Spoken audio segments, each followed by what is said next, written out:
So are you thinking about getting into Kill Team, but don't know exactly what it's going to cost? Well, I'll be breaking that down in today's video.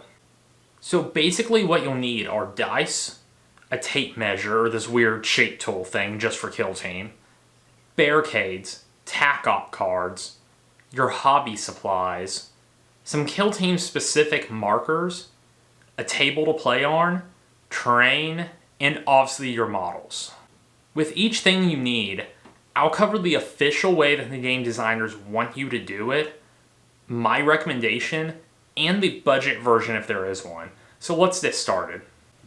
So starting with dice, Games Workshop sells some cool looking but honestly overpriced ones. I would just find Monopoly or Yahtzee or some family board name that you're honestly never going to play in, and just steal those dice. They just have to be regular six-sided dice. So for measurements, you can either use a tape measure, a ruler, or these little specific tools that they sell with the game. It's completely up to personal preference. Some people like one way or the other. I'm going to assume basically everybody has a tape measure or a ruler at their house. So I would just use that. You don't need to buy anything specific here. So next up we have our markers, our little tokens. These are really important. And you need one that will say if a model is in engage or conceal order, and if it's activated or not. You have to have these to play. I'm sure you can find some cheap ones on eBay or some DIY version on Etsy, but one thing I will recommend you buy official here is the Essentials kit for Kill Team, and this will come with these little markers that you need. Because it not only has that, but it has a measuring tool, and it has the barricades, which is the main reason you'd buy that kit, but the markers are a nice addition to that. So this is the first time I really recommend you spend money towards the game, and that kit will run you $35 from Games Workshop. You can maybe find it a little cheaper if you shop around, but we'll say $35 here. So let's talk about barricades. These are these little tiny just pieces of terrain, and they provide some much needed cover, and you get to place them at the start of the match. So it gives you some control over what the board looks like, and it's a pretty vital part of Kill Team. It can really help make or break a game depending on how you place these. And because of that, you should get ones that are the exact dimensions, which it's 1 inch high by 2 inches long. So make sure if you do make it yourself or buy some off a third-party site, it matches those dimensions. Like I said, there's nothing wrong with doing third-party here, but I would just buy the Essentials kit. It's going to be as cheap as most things that you're going to buy, unless you want to go super cheap and make them yourself. So like I said, that would be $35, but we already added that in earlier in the video. So next up are your tac-op cards. These are the secondary missions, and these are how you get your points in Kill Team. So they're pretty important. It helps you figure out who wins and loses. So typically use a deck of cards, and they'll run you $20. If you really wanted to, you could print these out and put them in card sleeves, even glue them on some kind of cardstock if you want to do a DIY version. The $20 isn't bad, and it comes with 2 decks, so you and your opponent have them. And it's going to take a while to make these yourself. This isn't a bad purchase. I would recommend you buy these. So for the rule book, like the actual core rules of how you play, I would recommend finding a good YouTube video that teaches you how to play, having someone else teach you how to play, and then finding references online you can use to follow along to help remember some of the more specific rules. And if you want a reference guide, I've made one where it's a couple pages, all the quick things you typically need to reference in a game. I'll link that here and at the end of the video. That's a free PDF, so go check that out. And for your model rules, I wouldn't buy the compendium because honestly half the teams in that have been replaced anyways, and more are going to be replaced. It's already an outdated book. You honestly don't need it. I would go to Warhammer for that, or just find the rules online somewhere. And Warhammer has a full list of the normal rules too, so you can get the rules and your team rules there. So you really don't need to buy the books. Each book is, I think, $50 or $55 if you do buy it, so it is pretty pricey. If you do buy one, I'd buy the core rule book out of the 2.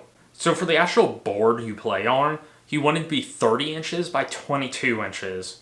And Games Workshop doesn't actually sell this, but if you go online to find them like eBay or something, they'll run you about $20 to $25. I'm sure you could make this yourself, but it probably wouldn't look great, so I would just buy the $20 one online.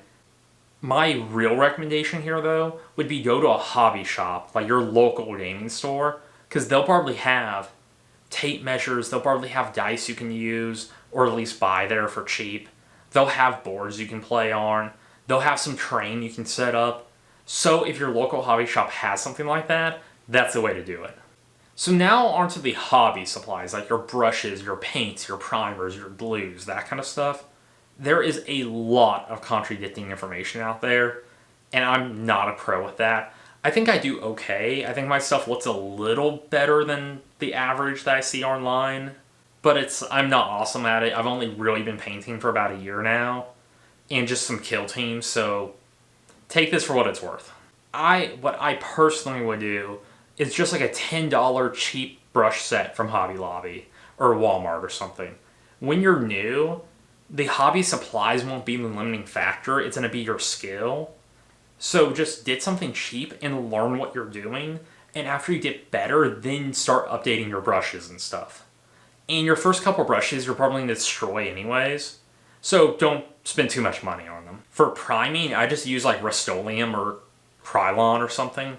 Just like a plastic spray primer. Just don't put it on too thick.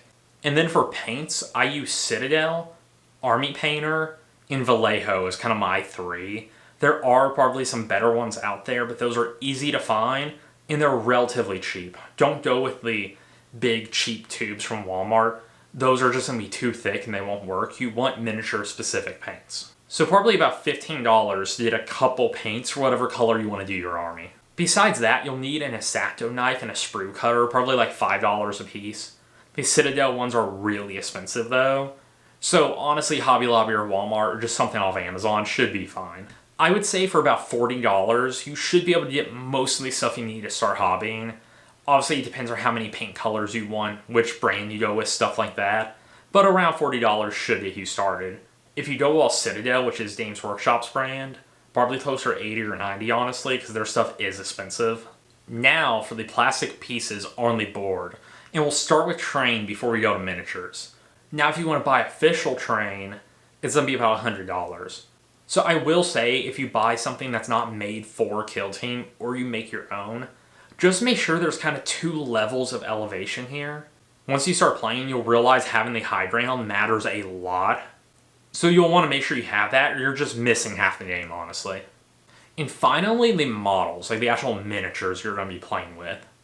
My biggest piece of advice here is price out your entire kill team before you buy anything. Teams can vary pretty wildly in price. One thing I would recommend here is honestly the kill team specific teams are all pretty good and they won't be outdated ever. You'll always be able to use them. And I think they're 55 or 60 bucks, so that's a good place to start. So I'll have the breakdown on screen. But that brings us to a grand total of $95 if you are going ultra cheap. Like if you go to a local store and use all their stuff, and you'll still be playing an authentic game, all you'll really need are models and your hobby supplies. Everything else you can DIY or find for free. As far as my recommendation, it would be the Essentials Kit, your hobby supplies, your TAC-OP cards, and your minis. Everything else will be at the game store or DIY, so that will run you $150. Then you can eventually get yourself a board and train so you can play at home. Now if you bought everything the way Games Workshop wants you to, you'll be spending about $345. And a lot of that depends on what models and paints you buy, but I assumed $80 of hobby stuff because Citadel stuff is expensive. And that's assuming you just buy one of the $55 kill teams. You could spend a lot more. You could get up close to $500. So as you can see, getting some stuff online for free and playing at a local store can save you a lot of money. Hopefully this helps you figure out exactly how much this hobby costs and how much you want to cheap out on compared to buying the authentic real stuff. So we're all at different places financially, so just figure out how much you're comfortable spending on this hobby and go from there. If you have any recommendations for saving money for any newer players that are watching this, leave them down below, and thank you for watching.